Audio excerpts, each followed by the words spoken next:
Om Stapakaya Dharmasya Sarvadharmaswarupine Avatara Varishtaya Ramakrishnaya Te Namaha.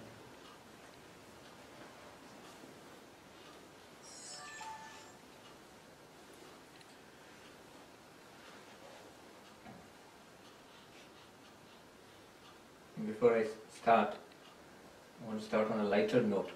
That announcement about switching off the mobiles, that reminds me, many years ago when mobiles were just coming into India, one little boy in Deoghar, so intelligent, school boy, I think class 6 or 7, he asked me, Maharaj ji, aap log 3 baar Shanti kyun bolte? Why do you say Shaum Shanti, Shanti, Shanti 3 times? Why do you say Shanti 3 times? So I explained because, see, there are 3 types of obstacles. Adhyatmik, Adidaivik, Adi Bhautik. So we pray for Shanti, the cessation of all these obstacles. And then the boy said, 3 Shanti se kaam nahi chalega. 3 Shantis are not enough. Aapko chauthi Shanti chahiye. You need a 4th Shanti. 4th Shanti, what is that? A mobile Shanti. Which is so true. Yes. Yesterday, we were defining what God is from the point of view of Advaita Vedanta. Today, the subject is ourselves. Who are we? Who am I? And to put you out of any tension, the answer what we found yesterday will be the same answer that we come to today. God is none other than existence, consciousness, bliss, Satchidananda. Though yesterday we did Satchit Ananta. And we will also today come to the conclusion that we are actually nothing other than Satchidananda, existence, consciousness, bliss. But today the approach route will be different. We'll start with ourselves. And in Advaita Vedanta, this is the core message. Advaita Vedanta does not have anything more to say. It says that you are divine, you are God, Tattvamasi. But the same thing can be understood in different ways. And one of the finest explanations of this I have found in a standard work on Vedanta, Advaita Vedanta, called Panchadashi. 15 chapters on Advaita Vedanta, written by a great sage from Karnataka, Vidyaranya Muni, about 700 years ago. In the present place, Hampi, where the Vijayanagar kingdom was, there. He is very well known for this book. He has written many other books, Vidyaranya Swami, but Panchadashi is the standard book for which he is well known. In Panchadashi, in the first chapter called Tattva Viveka, there is a short sequence of verses at the very beginning. After the first 2 verses where he does pranams to Bhagavan and to Guru, after that he starts. Within some 8 verses, he summarizes the whole of Advaita Vedanta in such a beautiful way. He shows that we are existence, consciousness, bliss, we. And what I like, why this particular part I like so much, he does it without any reference to scripture.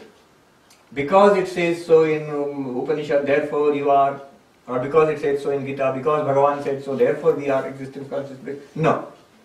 All he does is, he refers to our daily experience and to reason. Yukti. Based entirely upon our day-to-day experience, what we all experience. He just takes us through a series of steps and shows we are not what we think we are. We are not what we think we are. The reality is much more deep and profound. So we shall follow his reasoning. I shall tell you those verses, shlokas, give you the translation and explain them. And at the end, it will be all obvious for all of us to see. Same process like yesterday. First thing is, we must listen carefully so that what Vidyaranya is saying, we must be able to say after this class, oh, this is what he has said. Level 1. Level 2, understand. I will not only be able to tell you what Vidyaranya said, but I shall also be able to explain. I understand what he is trying to say. And the third level, of course, the goal, though it is not easy, but we must also feel it at every step. It is available for feeling it as a reality. Just as we feel this is a reality, That too, what we will learn now, we should feel it as a reality. Of course, sadhana is meant for that. That is the purpose of sadhana. And Vidyaranya Swami says, he starts off with a verse. So follow this carefully. First verse, that is in the Panchadashi, it is the third one actually. First chapter. Shabda sparshadayo vedya vaichitra jagare prithak tato vibhakta tat samvid aikarupyana vidyate. See, I'll translate first. What he says is this. The things which we know in this world, we are continuously experiencing. Shabda, sparsha, etc. Shabda, sparshadaya. Shabda, sparsha, etc. Shabda, sparsha, rupa, rasa, gandha. You are hearing sounds. Just now you are hearing sounds. Sparsha. We touch, we feel. Rupa, rasa, we see, we smell. You're smelling the agarbatti here. And all the sensations which we are knowing all the time. They are called vedya, knowables. Knowables. In accounts you do receivables. So knowables. What are knowables? All this world is our knowable.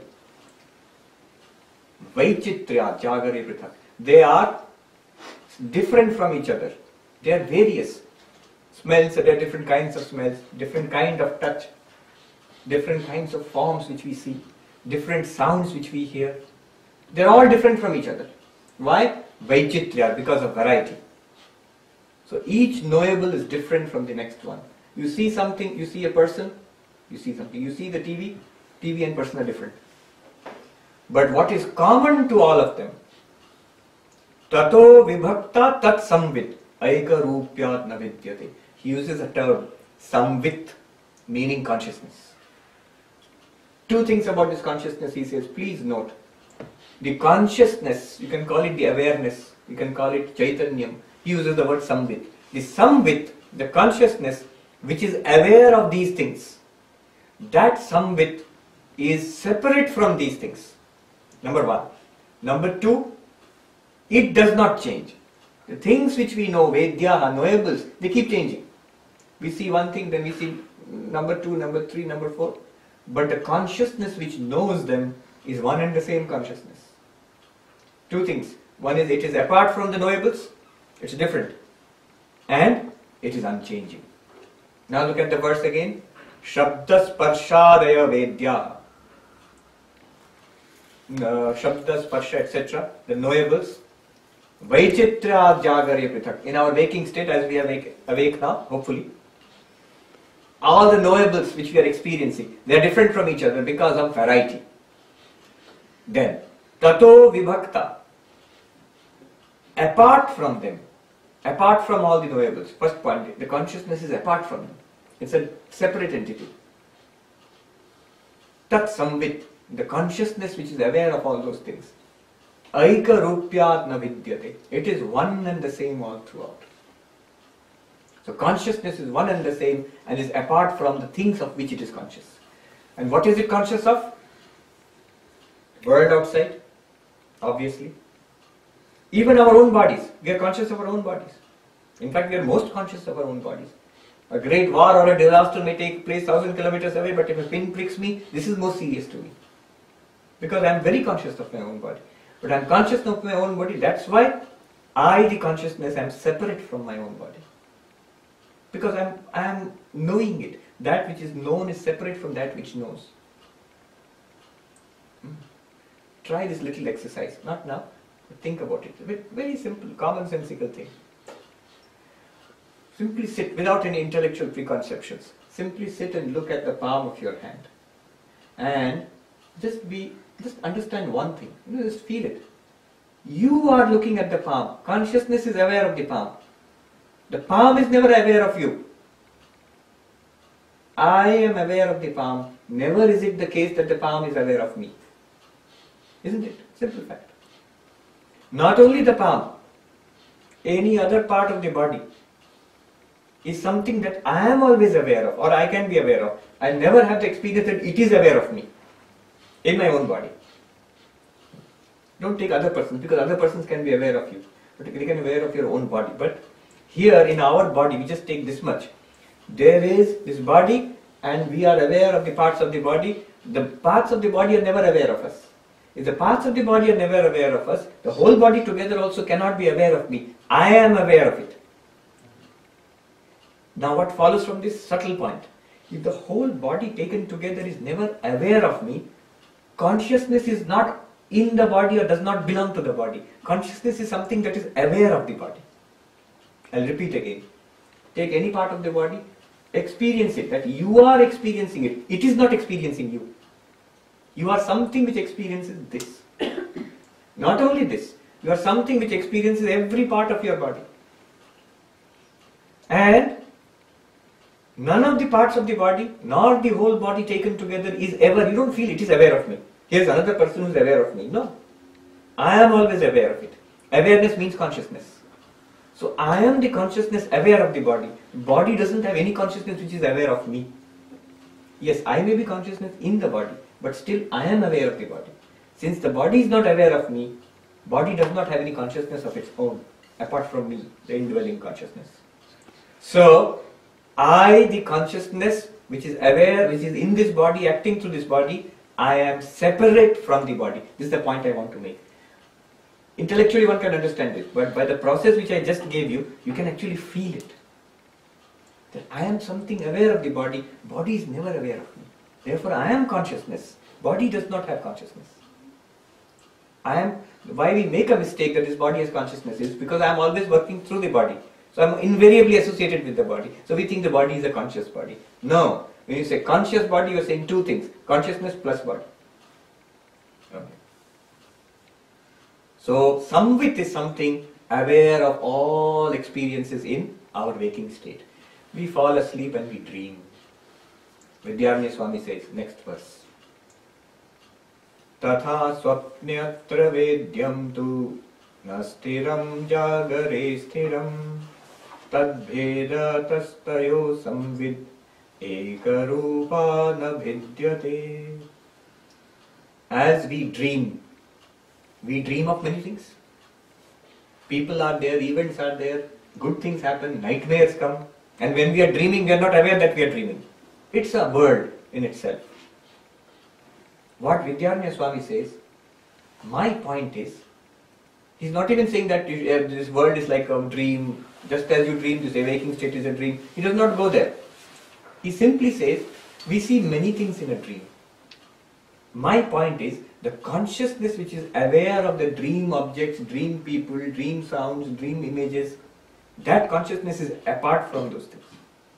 Just as the consciousness is apart from the objects in the Jagrata Avastha, similarly, consciousness which is aware of the dream, it is apart from the dream objects also. In our dream, we watch the objects in our dream. The consciousness which is watching the dream must be something apart from the entities which are seen in the dream. An incidental question arises here. So, Swamiji, we heard Advaita say this Jagrata Avastha and Dream Avastha, they are both same, and this waking stage also is a dream. What do you say about that? Vidyaranya Swami says, there really isn't much of a difference between waking and dream. Only thing is, in Dream Avastha, the objects that we see in the Dream Avastha are unstable. That means, when we see them, they are there. Next morning they are not there. And then again next day when you go back to dream again, those objects will not wait for you. Here, we can have good food, whatever is remaining we can put in the refrigerator, and tomorrow again we can warm the leftovers and eat it. But you can't do that in the dream. You can't eat and say, that time for me to wake up. I'll put it in the dream refrigerator. Next day when I dream, I will open the dream refrigerator and warm up the dream leftover and eat it. No. That refrigerator and those leftovers also will not come in the next dream. May not. So, dream objects are transitory, they come and go. Jagrata objects, next day when you wake up, same people, same problems also, same hassles. It is there. It is relatively stable. Although the Jagrata world also keeps changing. Holy Mother, Ma Sharda once, she was talking to Swami Arupanandaji, who was her disciple, in the village in Jairambati. And she said, Shabito Shapno, all this is the dream, what we are seeing in the Jagrata Avastha. And Arupananda Maharaj protested. He used exactly the same logic which Vidyaranya gives. He said, no, this dream and Jagrata are different. Why? Because Jagrata objects persist. They are there from Jagrata to Jagrata. Every day it comes. Same family, same problems, same good things, bad things, everything. Same bank balance, thankfully. It doesn't disappear. It will start all over again. Huh? But same mortgage also. So it comes back.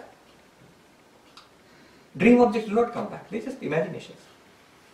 The Holy Mother did not give any arguments. Mashada simply laughed and she said, Ta holeiva Baba, shapno boito nai. Baba, let it be that they are different. But this is also a swapna, that is also a swapna. It's nothing more than a swapna. Our Jagrata Avastha also. Anyhow, Vidyaranya Swami says, my point is, just as the consciousness is one and separate from the object seen in Jagrata Avastha, similarly, in Dream Avastha also, that same consciousness continues. But the dream world is different, dream objects are different, and dream situations are different, but the same consciousness is one and the same consciousness is continuing. Even the bodies are different. Jagrata body is actually sleeping on the bed under a mosquito net. Not here, the mosquito net is not necessary. And in the dream world you have a dream body. With that you are doing so many things. But the consciousness which was in the Jagrata body, the same consciousness is working through the dream body. Now see, this is our experience. The story I often tell at this point, I'll repeat it. So those who have seen it on YouTube, there's a big problem with YouTube because people have already seen all those lectures. But the story is very nice. I heard it from a Swami in Gangotri once we were taking a walk, and he told me the story. It's a long story, so even if I am shortening it greatly. So even if it feels long to you, remember I am shortening it. So if you are not hearing the original one. Janak Raja, the great philosopher king, he was sleeping. Suddenly the sentry ran in, the soldiers. Sir, wake up, the enemy has attacked. We are under attack. We must go and fight the enemy. Janak Raja got up and he got his armor and bow and arrow and swords. Let us go, led the army out. Heavy fight was there, big battle. And unfortunately, Janak Raja lost the battle. His army was defeated. He was captured by the enemy, dragged before the enemy king, exhausted, bleeding. The enemy king said, you are a king, so I will not execute you, I will not kill you, but I shall banish you from this kingdom.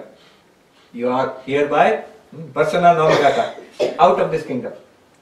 What could poor Janak Raja do? He started walking. He asked for food here, and people refused to help him. So you are a good king, sir, but the new king is very cruel. If we help you, he will kill us. He walks and walks and walks, comes to the border of the kingdom, goes over the border to the next kingdom. He's exhausted, traumatized, humiliated. He sees this long line of beggars standing for anna. Rice is being, food is being distributed. He stands there and slowly comes to the head of the line. By that time, food is finished. He's stunned, old man. The man who was distributing looked at him and said, you seem to be from a good family.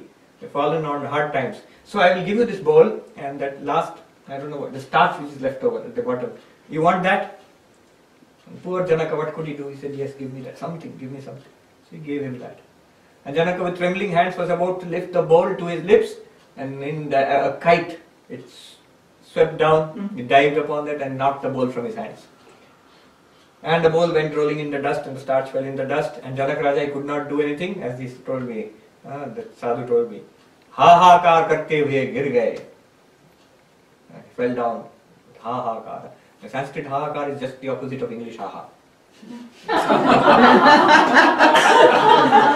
In English, ha-ha means this, amusement, happiness. Sanskrit ha-ha-kar means alas, I am undone. So much suffering. So he said, he fell down crying and woke up sitting on his bed, just hammering, sweating. And the soldiers ran in, sir, anything wrong? At this point we would have said, oh, it was a nightmare. He said, everything is alright, I've woken up now. But Janak Raja was a philosopher. He said, ye such, ye wo such. Is this true or was that true? Soldiers did not understand. They were scared, they went to Maharani. Maharani came, old man, what is wrong with you? Ye sach, ya wo sach. First tell me, is this true or is that true? What is this? What is that? Maharani also could not understand. Called the Vaidya, doctor. Doctor came and examining his pulse. Are you feeling unwell, sir? Tell me, what is wrong? Ye sach, ya wo sach. It goes on like this. Minister also comes, same problem. Next day in the morning, the great sage Ashtavakra has come to the capital. And he hears in the bazaar rumor. So even without internet and everything, news spreads very fast. Janak Raja, our king, has lost his mind. He's sitting in the court and saying, yes, sach, wo sach. So Ashtavakra went there and he saw exactly it is true. All those ministers, officials, army people, queen, all they are sitting, gorgeous throne. Janak Raja is sitting there. Whatever happens, he's saying, yes, sach, ya wo sach. I can imagine somebody comes with file, sir, please sign this. Yes, sach, ya wo sach. It really happened, I'm telling a story. This is like a Purana, I'm going with story within story. But actually, there's a real incident in UP. A very senior police officer. He became a great devotee of Krishna and Radha. And he felt that he is Radha or a gopi. A very senior police officer, Director General of Police. And next day, he came to the office in a sari. Yes, imagine this big man with a moustache and all, with people with machine guns protecting him, with a choli and all, like that. He came dressed and singing Krishna Krishna. He danced into his office. It came out in the newspapers. And he did all the work. People are coming with files and all. He will sign everything. But once in a while, he starts chanting the name of Krishna and dancing around the office. Now, the government was in a great fix what to do with this fellow. And they searched the service rules, nothing is there against it. That if such and such officer wears sari and dances in the office, no such case is recorded in history.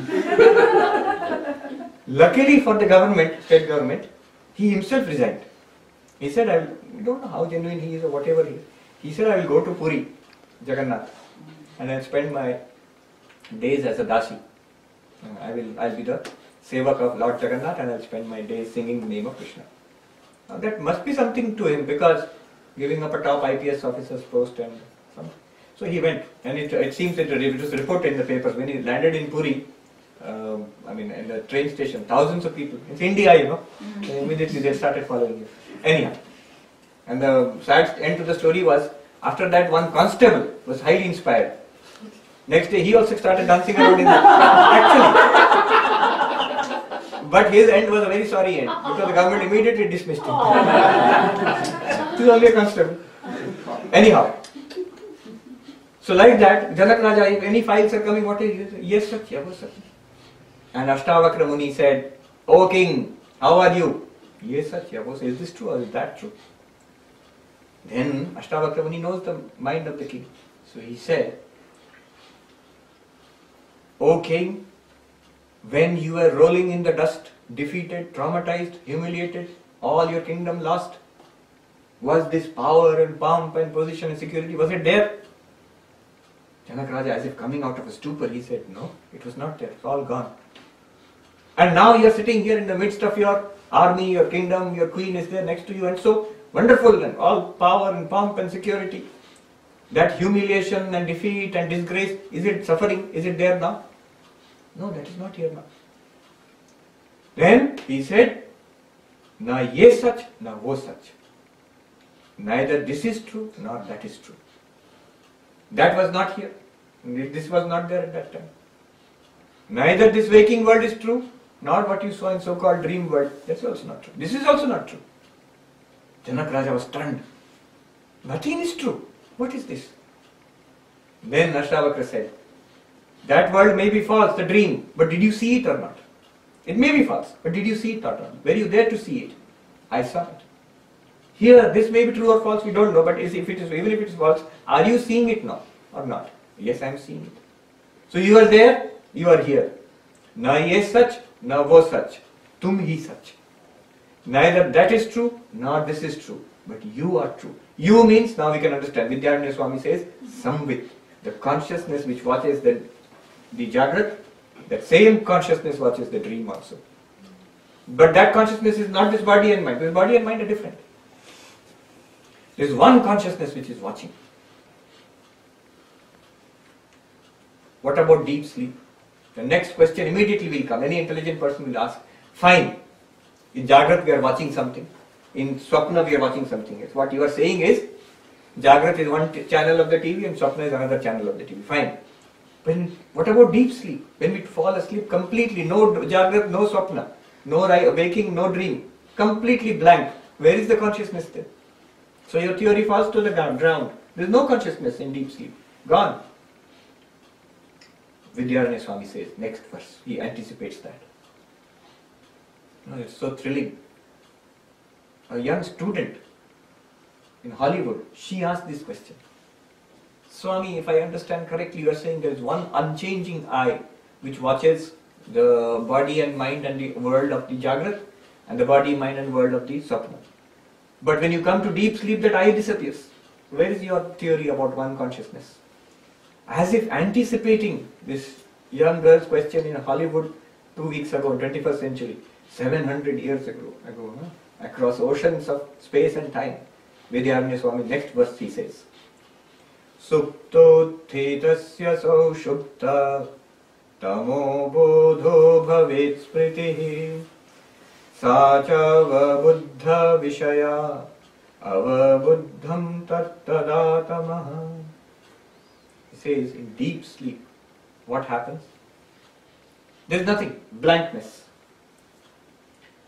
When you wake up from deep sleep, when we wake up, what do we say? I slept happily, I did not know anything. We say, I slept like a log. We say, I slept like a log. I did not know anything.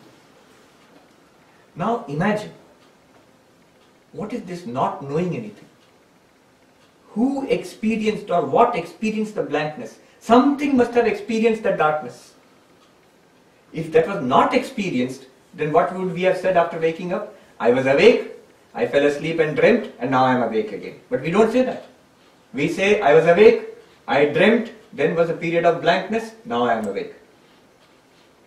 If it was a period of blankness, and we experienced that period of blankness, what experienced the blankness? There was no experience of any world, dream world or waking world. There was no experience of body. There was no experience of the mind also. There was no feeling that I am experiencing anything. Nothing.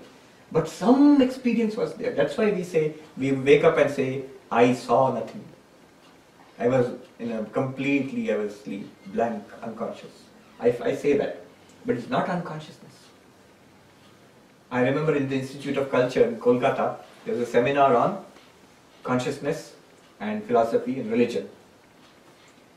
And you can sit down. There are chairs there also.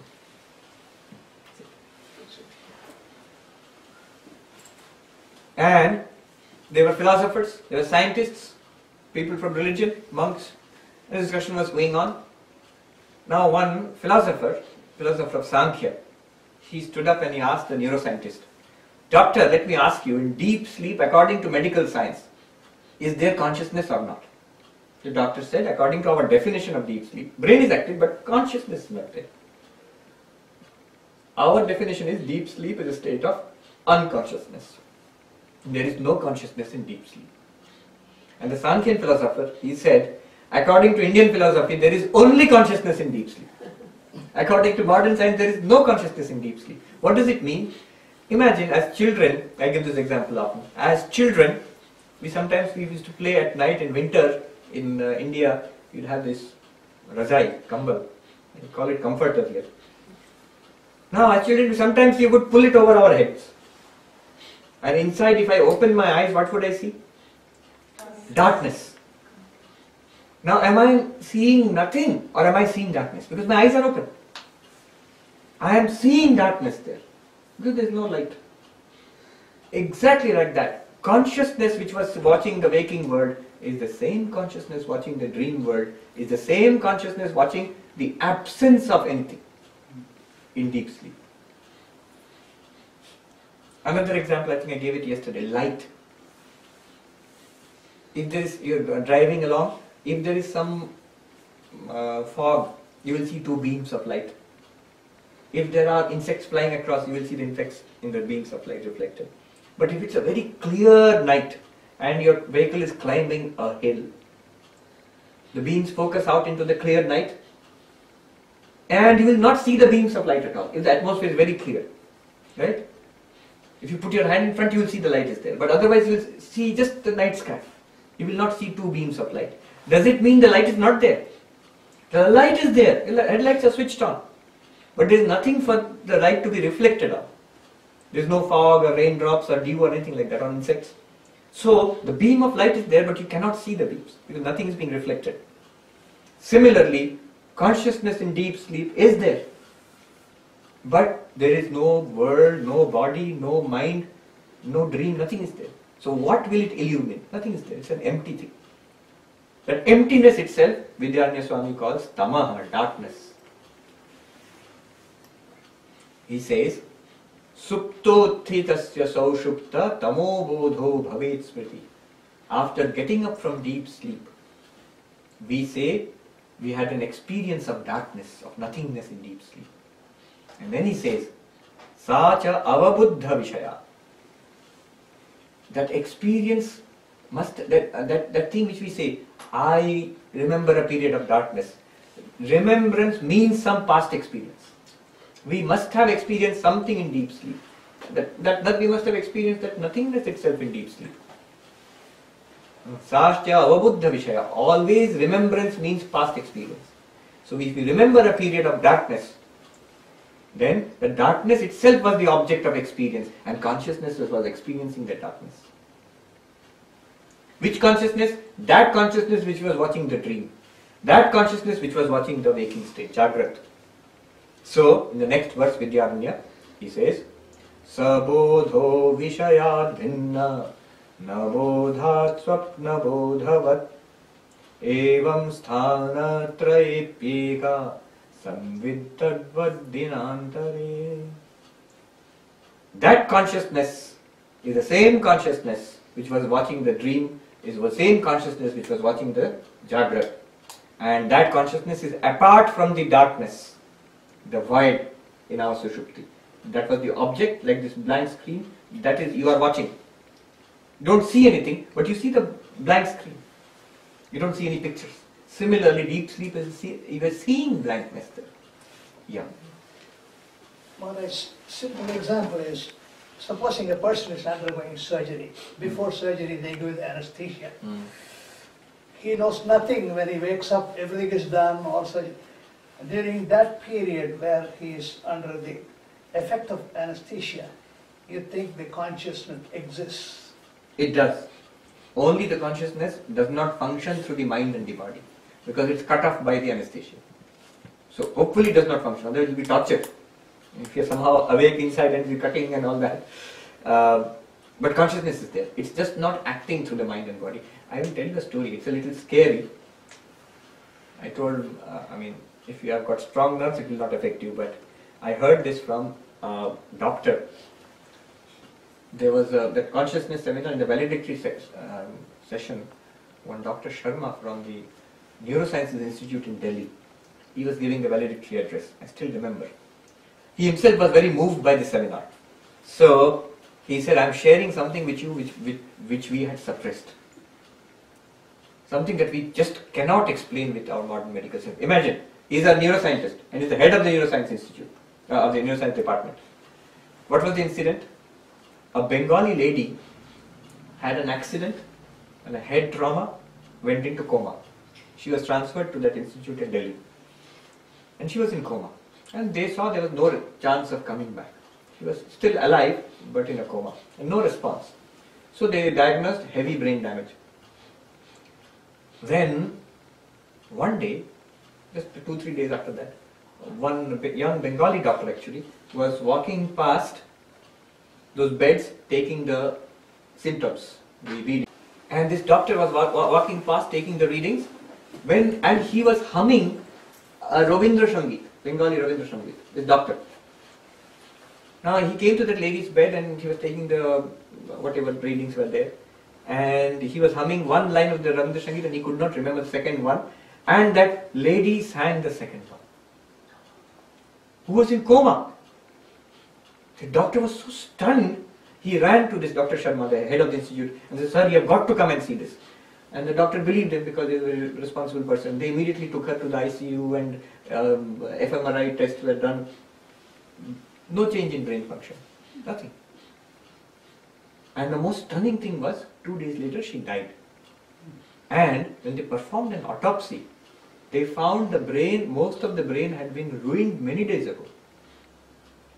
Brain had been severely damaged several days ago. It had just been smashed. It's impossible for a person to have higher skills. There are motor skills, auditory skills, cognition, with that kind of damage. Just the autonomic system was going on. And yet, without the brain also she acted like that. How is it possible? She heard something, she understood it, remembered it, and used her vocal cords and all to sing out that line of the song. He said, "We don't understand this. We simply suppressed the whole case." It cannot be explained at all by any kind of a medical science. Anyhow, so the consciousness is there in deep sleep, in anesthesia also. But not that you are aware of the pain. That's horrible. You will not be aware of anything, just like deep sleep. Also, one more thing I just add here, just for your interest. Do you know one thing? Your waking is different from my waking. Our all waking states are different. We have different bodies, different minds, families, backgrounds, ideas, desires, hopes, memories, different places in the world we live in. They're all different. Your dreams are different from ours. We are all have different dreams. All of us, we have individual dreams. No two dreams will be alike.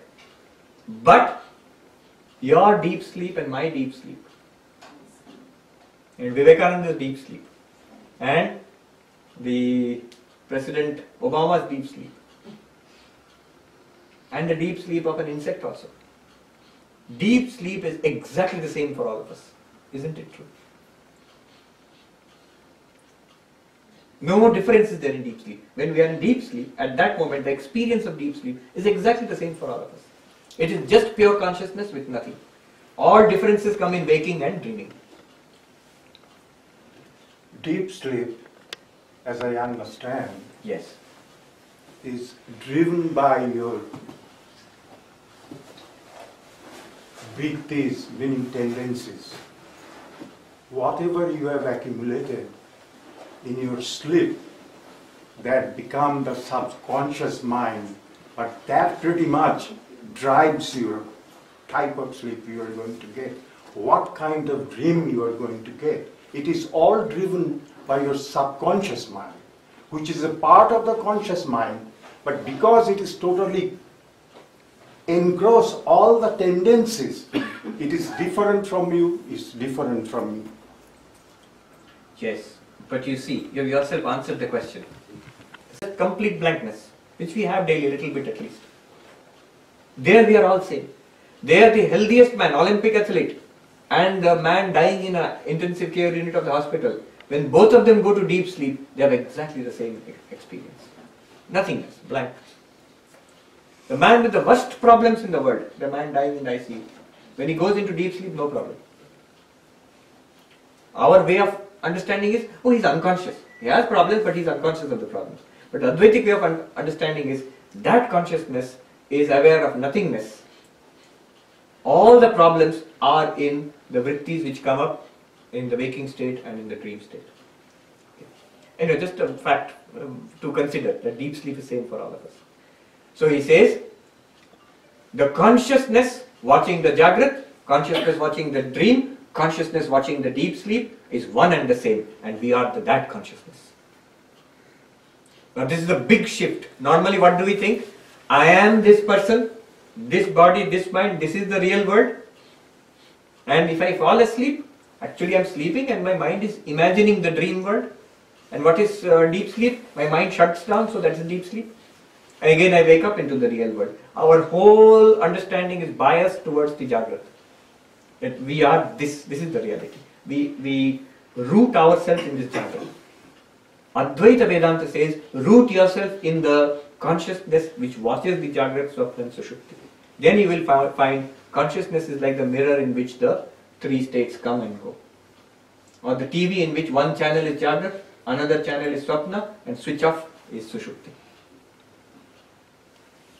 That is the pure consciousness. Maharaj, the discussion you are making today on consciousness, does it correlate to what you said yesterday by giving the examples of different buckets containing water Yes, and the yes. sunshine?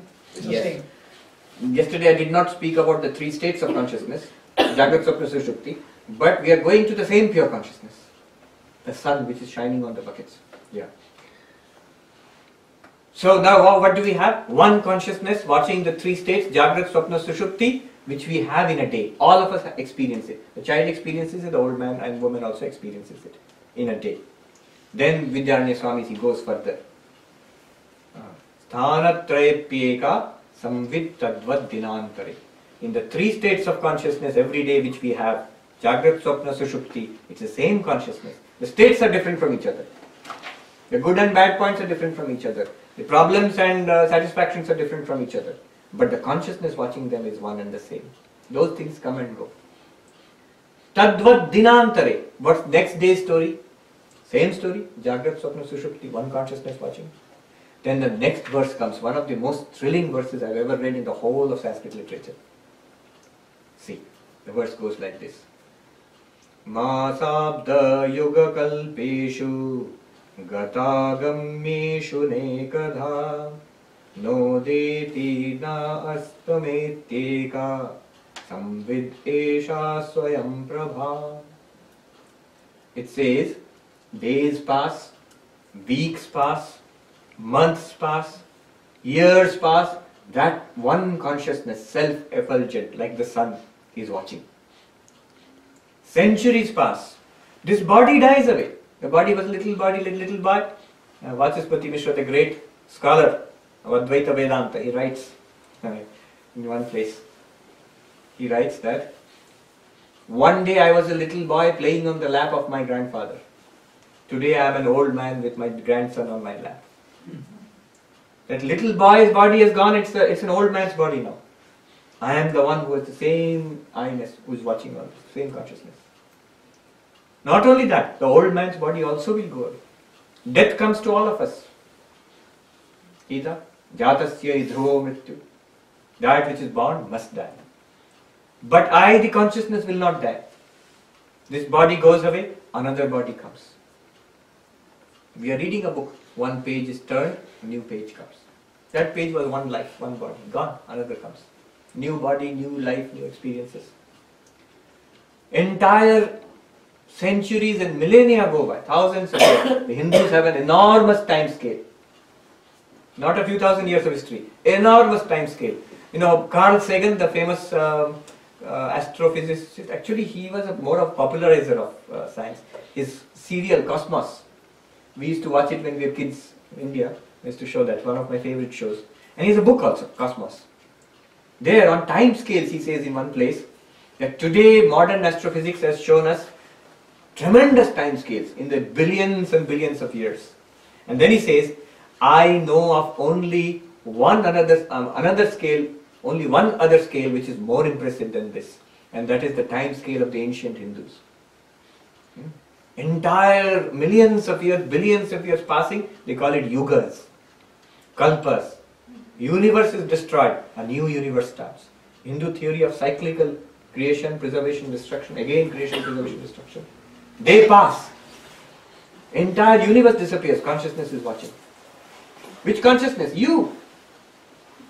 Another universe comes up. We have new bodies and new minds. The play goes on. Gata gamyeshu nekadha.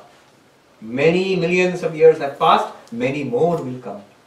Many more lives will come, unless you get moksha. If you want that, it will come. So Vivekananda says about spiritual realization, moksha, he says, take your time. There's no hurry. If you are not serious about it, no problem. It's not one life. There's a cartoon in Global Vedanta. You know, there are some Christians who are born again Christians. There's a denomination. So one Christian is saying to a Hindu, I am a born again Christian. And the Hindu is saying, I am a born again and again and again and again Hindu.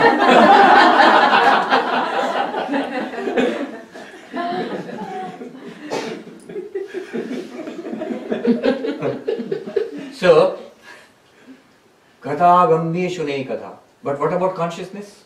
All this comes and goes. What about consciousness? No deti nastameti. The sun of consciousness neither rises nor sets.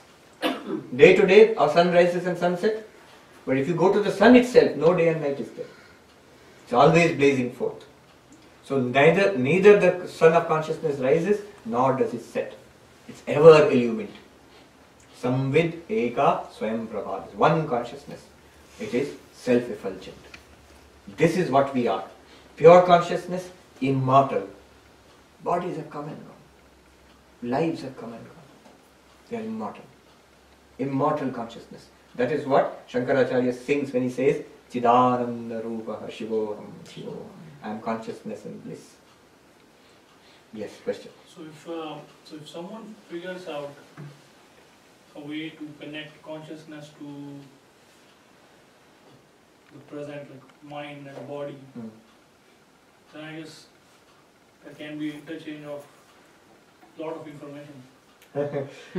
But connection of consciousness to mind and body is there right now. Consciousness is connected to mind and body. You're saying if the same consciousness gets connected to another mind and body, you can get information from that. Download.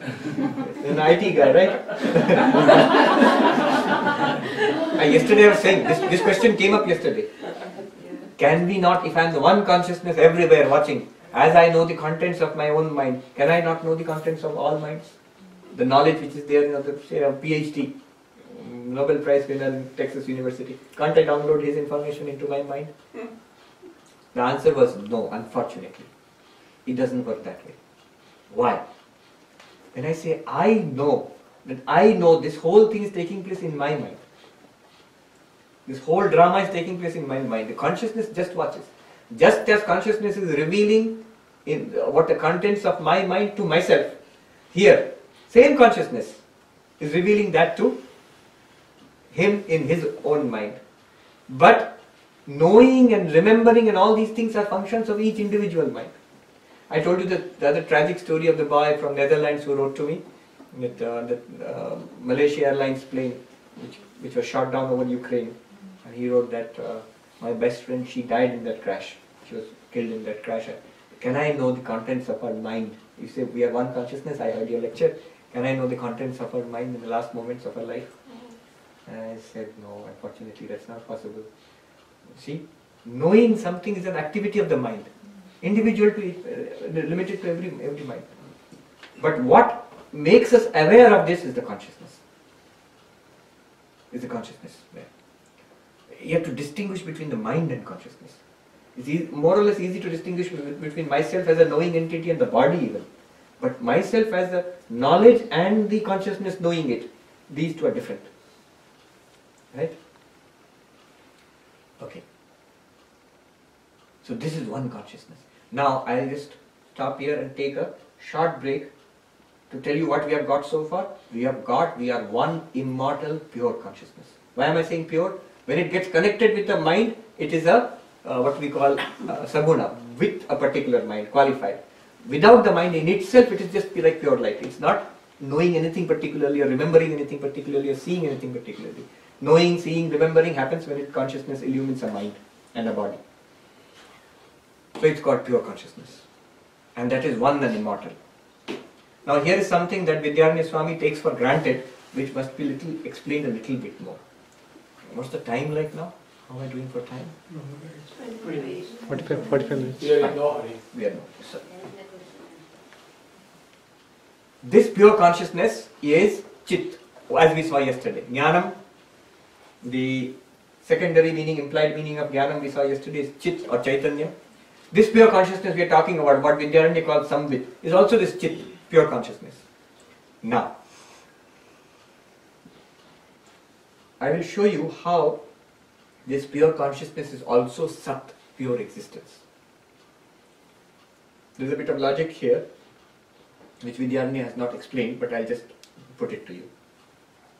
Some properties of things are intrinsic properties, some are extrinsic properties. What does it mean?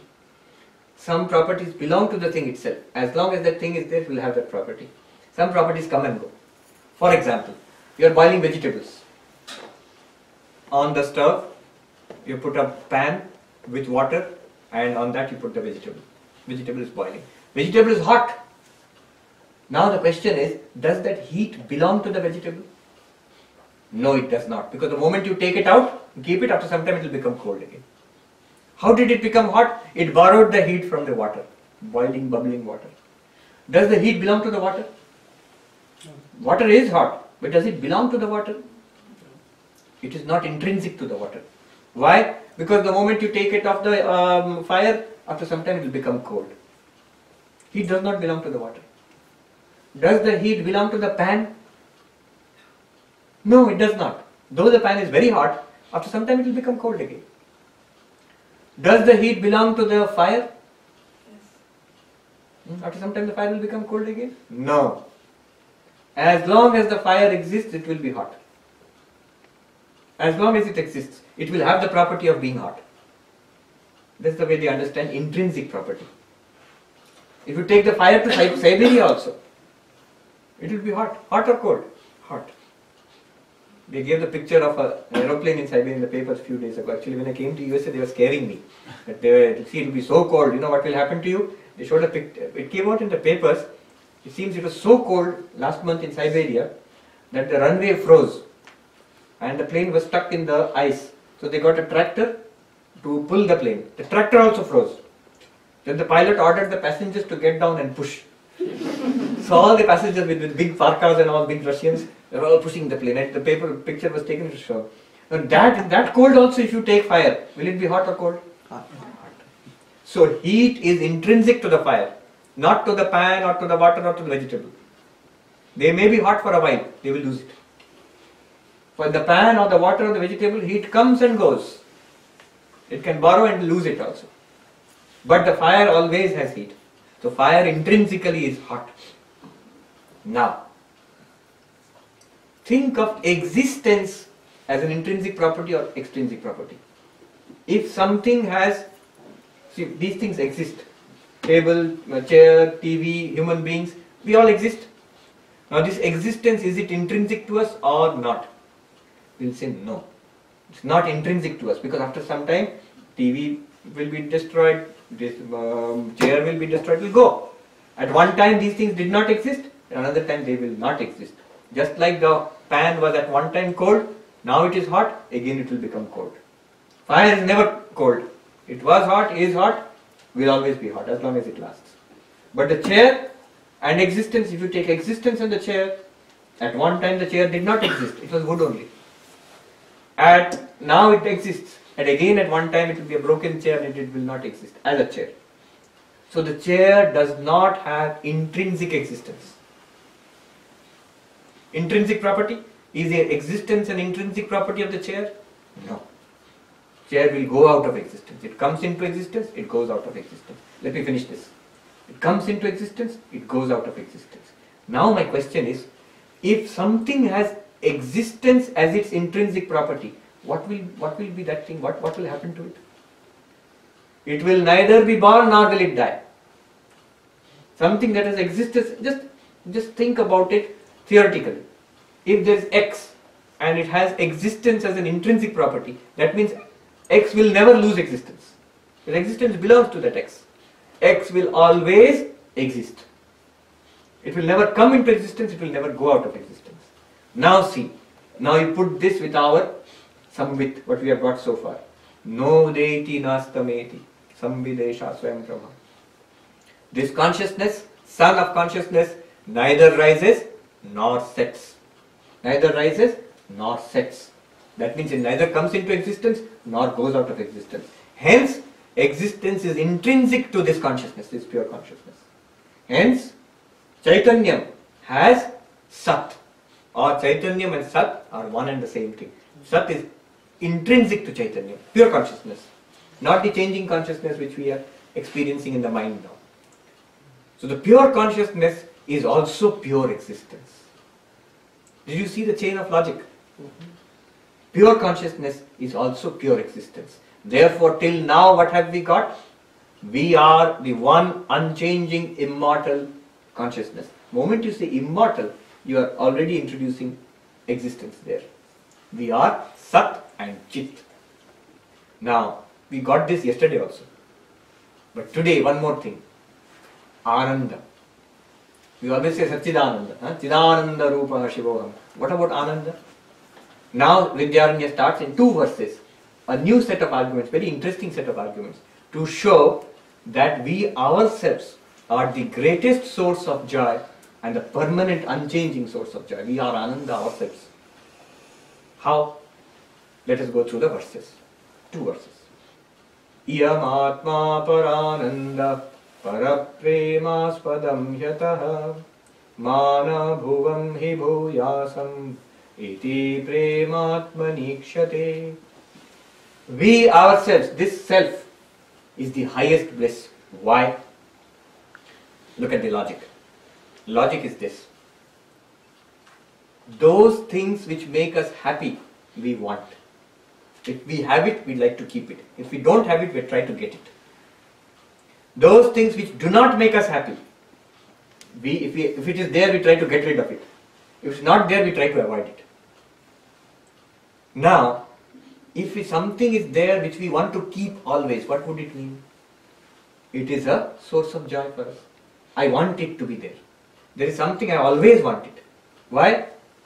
Remember, the logic is, if I like something, I will want it. So that means the things which I want, they give me happiness. Things which I want, they give me happiness. And those things which give me happiness, I want to keep.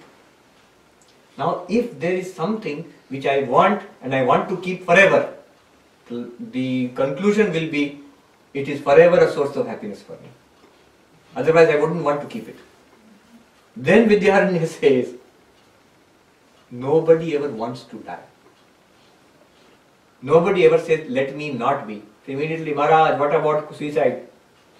Suicide is always because of some problem, either in the world, or in relationships, or in the body, or in finance, somewhere. Mental problem, physical problem, financial problem, world problem, something is there. If you correct that problem, the person will not want to die. House lost, foreclosure, I'll commit suicide. No, take your house back. Oh, I will not commit suicide. So, nobody wants to die. Everybody, Vidyaranya Swami says, Mana bhuvam hi bhuyasam. Nobody says, let me not be, let me exist. Apply that logic here. If I want myself all the time to remain, then I am my permanent source of joy. You got the logic. I must be, in some way, I must be the permanent source of joy for myself. That's why I always want myself to stay. Iti prematmani ikshate. Okay, in this shloka we have got that we ourselves are the permanent source of joy. I'll summarize the arguments again once more, so you will get it again. Now I am the permanent source of joy for myself. What about the highest source of joy, ultimate joy? Next verse. It will show that you are yourself the ultimate joy for yourself. Very interesting argument. The next set of argument is this. Iti prematmani ikshate. Tat prematmarthamanyatra nanyatra na anyatra atmartham na anyartham atmanah atastat paramam tena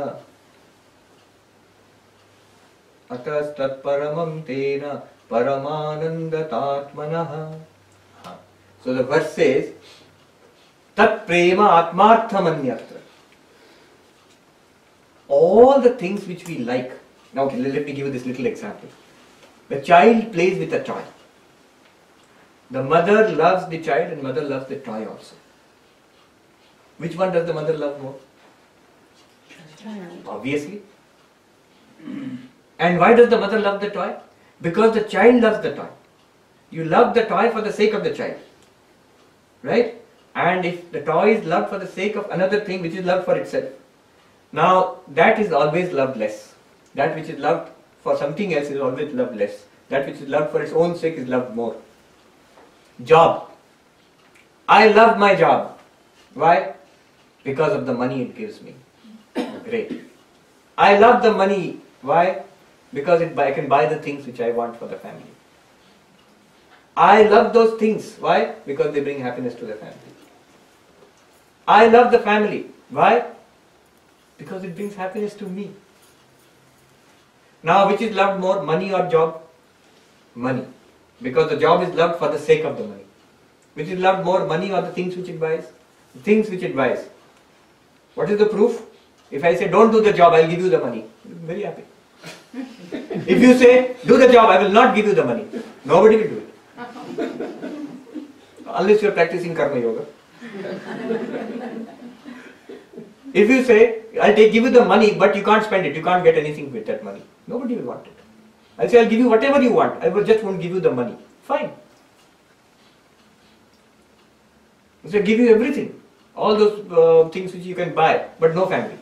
You see what happens is, many people, especially in this country, very rich, lot of money, but they do not get along with people, so they don't have a family ultimately.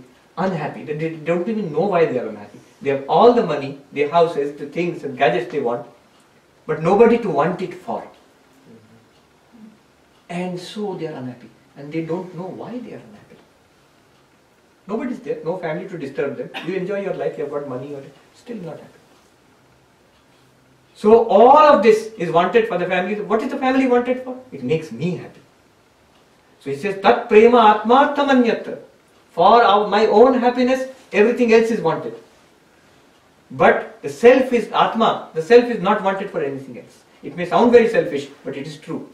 Even the most altruistic person, one who is doing samaj seva, serving others, I don't want anything for myself, I want it only for others. Doing that for others, does it make you happy or not? It makes you happy. You are a good person, it makes you happy. If it made you unhappy, you wouldn't do that. So ultimately everything is for the happiness of Atma, for the self. And Atma is not for anything else's happiness. Now what was the logic? If anything is loved for something else, that is not the source of greatest happiness. That is the source of greater happiness. Now we find in the chain, ultimately everything is loved for the sake of the self. The self is not loved for anything else. So the Atma itself must be the source of highest happiness. In these two verses, we have got the logic. Let me summarize the logic again about the joy of the self, about that we are our own source of joy. Let me summarize that very quickly. It says, first part of the logic is that we want things which make us happy. Those things which make us happy, we want to keep them. We get rid of things which make us unhappy. Now if there is something which we want to keep always, then it will always be a source of happiness for us. It must be, otherwise we wouldn't want to keep it. And we always want to keep ourselves. We want to exist, we don't want to not exist. Therefore this self within, not the body, not the mind, that Satchit self must be the source of continuous happiness. We never want to get rid of that. So Atma is the source of continuous happiness. Second, the second set of logic, whatever is loved for something else must be loved less. That other one is loved more. That for whose sake other things are loved, that is loved more. We find everything is loved for the sake of the self. Nothing is loved, the self is not loved for the sake of anything else. Therefore the self must be the source of highest love. Putting these two together, we have self is the source of constant love and self is the source of highest love or happiness. Self is the source of constant happiness and self is the source of ultimate happiness. That is Ananda. Then Vidyaranya concludes. Finally, shloka. Itham satchit parananda atma yuktya tatha vidam param brahma tayoshchaityam shrutyanteshu padishyate.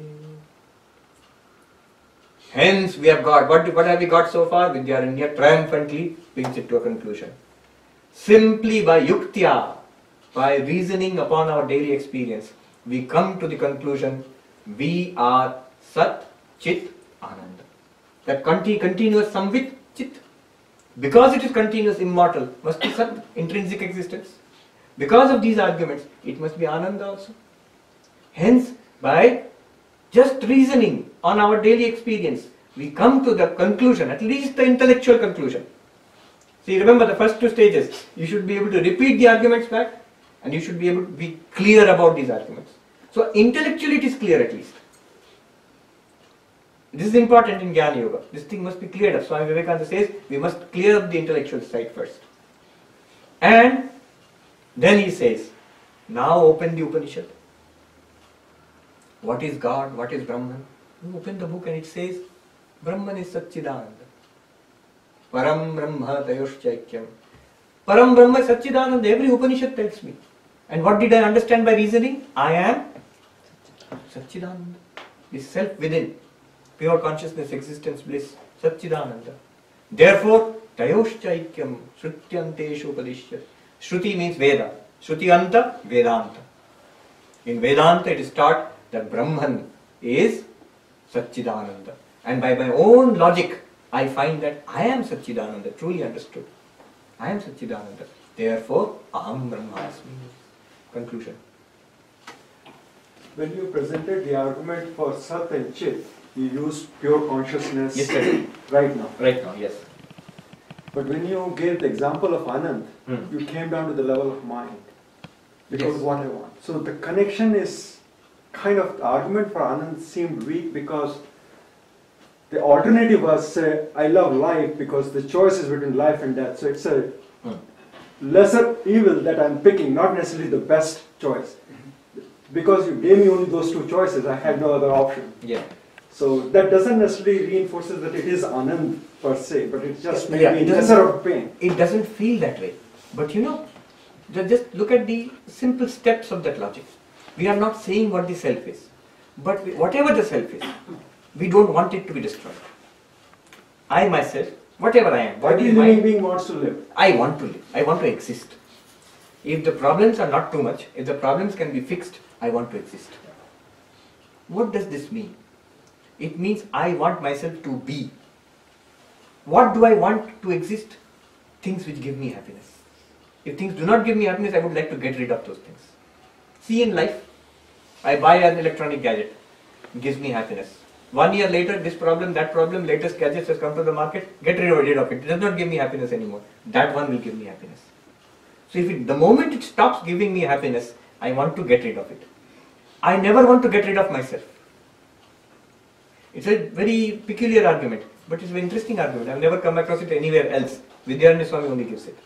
See, I never want to get rid of myself. I may want to get rid of aspects of my life, which I don't like, but I don't want to get rid of myself. Which means I must be the source of continuous happiness for myself, in some way. Why we find it a little difficult to believe is we don't feel that happiness coming from myself. There's an entire new, separate chapter in the Taittiriya Upanishad called Ananda Mimamsa. How is the happiness of the self, how is it related to the worldly happiness which we get all the time? How is it related? So, just one follow-up. The reason I was bringing it up is because when you explained it through the mind, and it seems like mind is part of the problem to begin with in happiness. And you use mind's argument of being happy as an explanation that it must be, it's the clutter of the mind or whatever it is that causes all kinds of unhappiness. And yet you are using the same mind to describe the happiness as a source of happiness. As an argument, yes. Because one reason is the happiness that we feel is in the mind. Okay. And it's exactly analogous to the chit thing. How it does not seem to be in this argument. It does not seem to be parallel. There is no symmetry in the arguments. Actually, there is symmetry, not here. I'll put it to you in very brief. I'll give you a little example. Then you will see the symmetry with the chit. In chit, what did we do? We separated consciousness from the mind. Right. Now you see how we separate happiness from the mind. There is a simple story, a very funny story, a little gruesome also, about a dog which had a bone. It chewed on the bone. And while it chewed on the bone, what would happen is the bone would cut its gum inside and little of its own blood would come out. And the dog would taste that blood and think that the bone is very tasty. So it would be very happy, very nice bone. And carefully it would bury the bone and cover it. After some time again it would come and dig out the bone and chew it and get that taste. Now it was tasting itself. Bone had no taste at all. But it felt that the taste is coming from the bone. In the same way, Taittiriya Upanishad, Ananda Mimamsa, it says beautifully, it explains. It's in the same way, what is happening to us when we chase happiness is, we think happiness is coming from something outside. Money, pleasure, sense pleasures, food, music, possessions. That gives me happiness. It's just like the bone. It is my own happiness, the happiness of Atman, which is getting reflected in the mind. If you say that is so, then why isn't it always reflected? Atman is always there, mind is always there. Because only in the certain sattvic state of the mind can the happiness be reflected. If the mind is agitated by desire, happiness is not reflected. The tragedy is when I want something, then mind is in a turmoil. There's no happiness there. The moment I get it, the mind settles down a little bit. And my own happiness, Atma, is reflected in that calm mind just for a few seconds maybe. And I taste it. But like the dog, I think, oh, it came from the pastry. So I keep chasing that. I want happiness, I will go to the pastry. It's not the pastry happiness. It's my own Atma's happiness. The mind calming down, because the mind wanted a pastry, moment I give it a pastry, the mind calms down just for a few seconds. And then, but the problem with that is desires are continuously piled up in the mind, and we keep chasing the desires, and mind becomes more and more restless. Another proof why the Atman is happiness and not the thing outside. The proof is, if that is so, then by giving up all desires would one be happy? See, here is a solid test.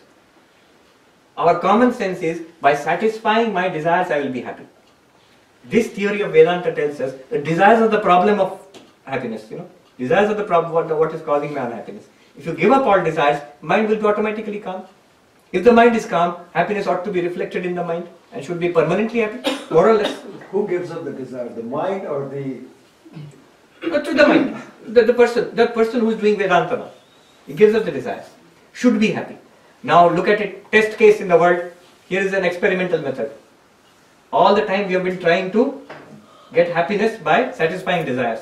Now if there is somebody who gives up desires, is that person happy or not? Yes, there are. All sadhakas, in all religions, they try to step away from worldly desires. And you will try and see most of them, those who do it genuinely, they are very happy. Now the other theory that happiness comes from satisfaction of desires, then that theory fails. This person is not satisfying his desires, his or her desires, and yet is happy. How is that possible? If satisfaction of desires was equal to happiness, this person is not satisfying any desires, he has given up desires, how is he happy? This proves that the happiness comes from within, not from satisfaction of the desires. A calm mind, clear and calm mind, especially a mind concentrated on God, gets joy automatically, a kind of pure and permanent joy, which chasing desires you can get, but with great difficulty, and you lose it again and again and again. That's Ananda Mimamsa shows it very beautifully. So, Yeah. One thing I was trying to correlate, right? Satchit Ananda, and then yesterday when you were talking about definition of God, it was Satchit Anandam, right? Now, one of the things is that you said about Ananda is like we love ourselves the most. We don't want to die. We want to remain infinite, right? In our conscious body. Is that how we are different from God? Where God is truly infinite, right? In every space that we were talking about yesterday, right? Whereas we have a finite self, and that's why we are Satchit Ananda versus Ananta. No, you don't put it that way, but one grain of truth is there in what you say, because this always a push is there within us to be infinite. Nalpe sukhamasti. There is no permanent happiness in the small. We are continuously overflowing our desires. We always think, if I get that, I will be happy. But we get it, we are not happy, then we want something else. This is the story of our lives. We are continuously expanding and going forward. That shows the infinite nature within us. How are we doing for time? Yes, another 5 minutes. Another 5 minutes. Another 5 minutes, then Yes. Arati. Then Arati. I like to dwell on the word intrinsic. The way I think, I like to explain it. The leg of a table is very intrinsic to the table. Because if the table loses that leg, it is no longer a table. If you think it's no longer a table, then it's intrinsic, yes. Okay.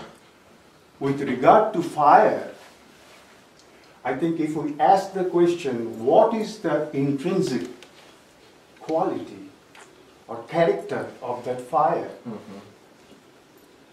The answer, which Vedanta or you didn't put it in thought, there is such a thing called energy. In the whole discussion, energy level, creation is energy. Any product of the nature is an energy. That has some potential explanation. When you take that energy out from that flame, there is no longer the character of the flame. So the flame loses its intrinsic value when the energy level is reduced to zero. You are putting it in more scientific terms, but you see, when you say heat, it's because of the high energy of the flame. In that way you can understand it. But remember, all these are used as examples. Right. The point is not about flames. Right. The point is about the Sat and the Chit. That Sat and Chit are intrinsic to each other. So when I come to the mind, when it comes to my mind, what is the intrinsic property of mind? If I say my ability to add and subtract is one of the quality. Second is add and subtract is a very difficult task. When mind runs the mind, you are in trouble. Because the mind that runs the mind either wants to make an addition or tries to make a deletion. Like, I don't like my wife, I like to get rid of him. That is removing the wife. I like another woman, bring another woman. You see what I am saying? Yes. Because mind is making the judgment. That aim is a capital aim. It is different from the small aim. So that capital M has to be connected with the consciousness. And that pure consciousness is when you say Sat Chit Anand. Actually, it's well put. Addition or subtraction. In Ashtavakra Gita, the word used is graha and tyaga. Graha means to get something. Tyaga means to give up something. Only the mind operates in this way. Pure consciousness, there is no addition, no subtraction. Ashtavakra Gita says this. But here, what I heard for the last 30 minutes, it's the mind playing the gymnastic. Mind kicks it around on the left, the ball goes to the left. Mind keeps it around in the right, the ball in the right. But who is minding the mind? Consciousness. Consciousness, yes. So why do you connect the mind with the consciousness? What? Right now, in every experience, any experience that you are having, it is mind plus consciousness, or consciousness plus mind. Just now, this experience which we are having, all of us, it is consciousness plus mind. So consciousness is always there. Is always Yeah, there. it's like that screen. Yesterday that he was talking about, it's like that screen. What changes is the Right, mind. but- In the Drigdrishya Vivek, for example, the question is raised. We'll conclude now. The question is raised. You see, constant consciousness is steady, but awake. When I'm awake, I'm so bright and alert. When I'm sleepy and dreamy, I seem to be less conscious. When I'm asleep, I seem to be almost unconscious or totally unconscious. Then consciousness is changing. There's high consciousness, there's less consciousness, there's dullness. And the answer given is, these changes, apparent changes, are not in consciousness, are in the reflecting medium, which is mind.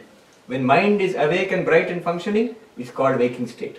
When mind is in a half active state, it's called a dream state. When mind shuts down, it's called deep sleep. Consciousness is one and steady. So we must make that bifurcation. We'll take it up during Prasad. Any more? One more question, Okay, and after I'll this. leave it here. Okay. In the western side of the world, subconscious mind is a big word, set of big words. And most of the studies has done in that regard. My question is in the Vedanta platform, where is that subconscious mind? Yes. Vedanta is concerned with the consciousness which illumines the mind. The whole point is to understand the consciousness as apart from the mind, as illumining the mind, as our true self. Not the mind as self, number one. Number two, what we would call samskaras. are something that can be related, if you want, to the concept of the subconscious, to Freud's concept of subconscious. And one last thing, in the Western world, in modern psychology and psychiatry, this whole concept of Freudian psychoanalysis and subconscious is now again under a big question and a cloud. Now, for example, in psychiatry, they're moving towards cognitive behavior therapy, where less emphasis on Freudian psychoanalysis, more emphasis on thinking patterns, not on subconscious. So that thing is a little under a cloud now. There were articles, I read a layman's article in Time magazine and all, why Freud is no longer fashionable in psychiatry. Nowadays it's more medicine plus counseling, not so much psychoanalysis. At one time in this country especially, psychoanalysis was all the rage, it was fashionable. Who is your analyst, who is my analyst? And who charges more dollars? So that has gone down a lot. Is Jungian philosophy less popular now because it grows in the same group as Freud. But you know, it has left its impact more on literature and philosophy and literary studies, post-colonial theory and so many other things, postmodern thinking. So there are some similarities with Freud and Jung there. But the psychologists themselves, and more than that, the psychiatrists themselves have stopped using that or reduced that. They're concentrating more on medicines because better medicines are available now, and they're concentrating on counseling. And that counseling is cognitive counseling, not psychoanalytic. Anyway, that's apart from the... So we end here. Om Shanti Shanti Shanti Hari Om Tat Sat Shri Ram Krishna Arpanam.